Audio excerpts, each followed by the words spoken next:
ध्रुव राठी जो खुद जर्मनी में बैठा है और हमें यहाँ भारत के लोगों को सिखा रहा है कि देश कैसे चलाते हैं। अरे भाई, तू जर्मनी में रहता है ना, तो जर्मनी के लोगों को ज्ञान बांटो ना। यहाँ क्यों अपना प्रोपेगेंडा चला रहे हो? इंडियन ऑडियंस की व्यूवरशिप से मिल रही अर्निंग से जर्मनी की जीडीपी बढ़ा रहे हो और ज्ञान हमें दे रहे हो।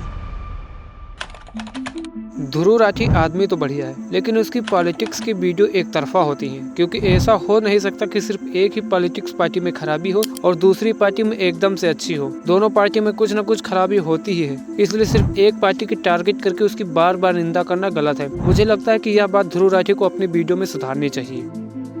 तो देखा आपने, एक तरफ निंदा और दूसरी तरफ आलोचना। क्या आपने इन दोनों में कुछ फर्क महसूस किया? आखिर क्या अंतर है इन दोनों बातों में? जो पहले बात करने वाला व्यक्ति अंधभक्त, अनैतिक और अधर्मी होता है, जबकि उसी बात को दूसरी तरीके से कहने वाला व्यक्ति बुद्धिमान, नैतिक और देशभक्त होता है। क्या यह कुछ गिने चुने यूट्यूबर जो टीवी पर गुटखे और फैंटेसी ऐप का प्रचार कर रहे सेलिब्रिटीज का विरोध करते हैं, वह वास्तव में आलोचक है या निंदक? आखिर क्या अंतर है आलोचना और निंदा में, जो किसी एक व्यक्ति को जेल भेज सकती है और किसी दूसरे व्यक्ति को कुर्सी पर? आखिर क्यों आलोचना और निंदा एक ही जैसे दिखने के बावजूद भी इतना बड़ा अंतर होता है? आज की इस वीडियो में हम जानेंगे इन सभी सवालों का जवाब, और यह भी कि हम कैसे पहचानेंगे कि कौन सा व्यक्ति नैतिक, देशभक्त और धार्मिक है और कौन सा अनैतिक, प्रोपेगेंडा फैलाने वाला और अधर्मी है।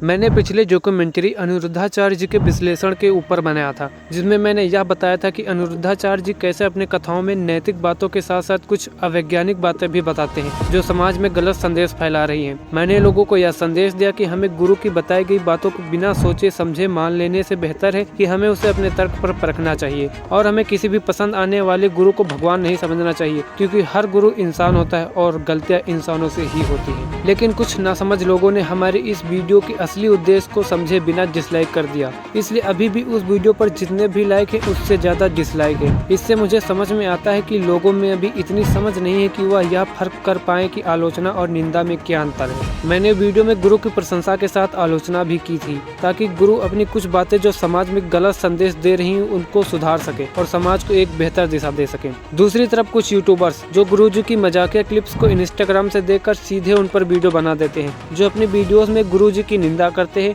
और यह बताते हैं कि कैसे इस तरह के गुरु हमारे समाज में जहर घोल रहे हैं और हमारे देश में अंधभक्ति बढ़ा रहे हैं। वो अपनी वीडियो में बताते हैं कि अनिरुद्धाचार्य जी अभी मात्र इतने वर्ष के हैं और यह हमें बाबा बनकर ज्ञान दे रहे हैं। वह यह भी बताते हैं कि गुरु जी खुद शादी करके बैठे हैं और हमें ज्ञान दे रहे हैं। साफ भाषा में वे यूट्यूबर्स गुरु जी की पूरी बातों को समझे बिना वह अपने वीडियो में गुरु जी की निंदा करने लगते हैं और उनकी छवि को समाज में बिगाड़ते हैं। अब आप यह साफ भाषा में समझ सकते हैं कि मैंने अपने वीडियो में गुरु जी की आलोचना की है और बाकी अन्य यूट्यूबर्स जो गुरु जी के ऊपर वीडियो बनाते हैं अक्सर निंदा करते हैं। अब सवाल यह उठता है कि हम किसी को सुनकर कैसे पहचान कि कोई व्यक्ति आलोचना कर रहा है या निंदा।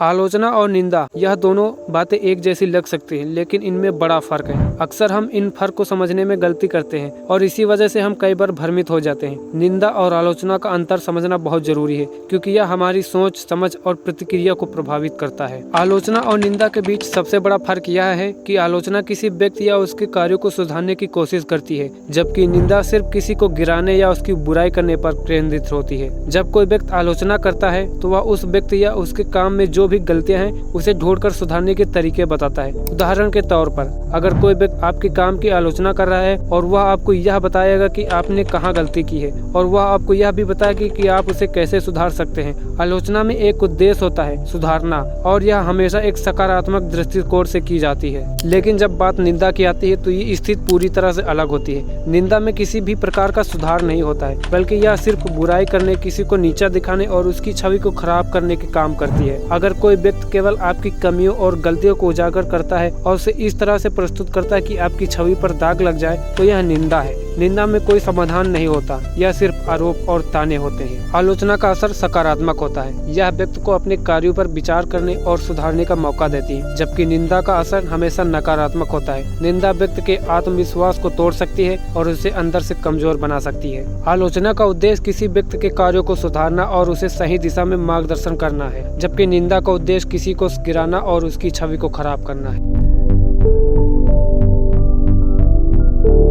अब YouTube पर कुछ ऐसे यूट्यूबर्स हैं, मैं उन यूट्यूबर्स का नाम और यहाँ पर फोटो नहीं दिखाऊंगा, वरना कहीं उन लोगों ने स्ट्राइक दे दी तो हमारे चैनल पर पहले से ही वार्निंग स्ट्राइक और एक एक्टिव कम्युनिटी गाइडलाइन स्ट्राइक है। अगर और स्ट्राइक आ गई तो फिर मूड खराब हो जाएगा। इसलिए आप हमारे दूसरे YouTube channel big fun creators को भी सब्सक्राइब कर सकते हैं, क्योंकि इस चैनल के सहारे नहीं बच सकते, पता नहीं कब साथ छूट जाए। एनीवे, यूट्यूब पर कुछ ऐसे यूट्यूबर्स जो अपनी वीडियो में किसी एक सेलिब्रिटी जो पान मसाला फैंटेसी प्रमोट कर रहा है उसकी पूरी तरह से इज्जत उतारते हैं और उसकी निंदा करते हैं। लोगों को उन वीडियो को देखकर लगता है कि यह यूट्यूबर बहुत अच्छा है और समाज में ऐसी बुराइयों को काउंटर कर रहा है, लेकिन मुझे तो पहली बार ही देखकर लग गया था कि ये यूट्यूबर्स केवल अपना धंधा चलाने के लिए आते हैं और ऐसे भड़काऊ वीडियो बनाते हैं ताकि ज्यादा लाइक्स और व्यूज आ सके। मैं यहाँ नहीं कह रहा हूँ कि जो भी सेलिब्रिटी ऐसे एप्स और पान मसाले को प्रमोट करते हैं वह सही है, बल्कि मैं यह बता रहा हूँ कि वह यूट्यूबर्स इन सेलिब्रिटी की उन काम की आलोचना करने के बजाय वह उस सेलिब्रिटी के चरित्र की घनघोर निंदा करते हैं। हम यहाँ पर किसी सेलिब्रिटी के चरित्र की निंदा के बजाय हम अपने दर्शकों को यह बता सकते हैं कि हमें किसी भी सेलिब्रिटी के ऊपर अंधा विश्वास करने की जरूरत नहीं है, बल्कि हमें अपनी बुद्धि और तर्क का उपयोग करना चाहिए, क्योंकि हर सेलिब्रिटी पैसा कमाना चाहता है और अगर उसे किसी चीज में पैसा मिल रहा है तो वह काम करेगा।